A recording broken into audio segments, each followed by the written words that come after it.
Hello, my name is Kadin Poole from Specialties. If you find yourself in a situation where you have holes or a tear in your water stop, its functionality has been compromised. But luckily, the fix is very easy. You'll need the base material, a high temperature heat gun, a utility knife or sharp blade, rubber coated or leather gloves, and an additional piece of water stop. First, take your extra water stop and cut a small strip off using your blade. Next, set your heat gun to the appropriate temperature and allow it to heat up. Then heat both the damaged area of the water stop as well as your small strip. Slowly push the small strip into the damaged area and fill the void.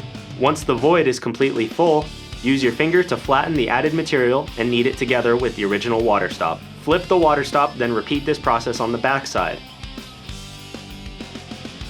Now that you have repaired your water stop, we recommend allowing it 30 minutes to cool before you proceed. We recommend you test your repaired section with a spark tester. Thank you for tuning in. For any water stop needs, reach out to the water stop experts at JP Specialties.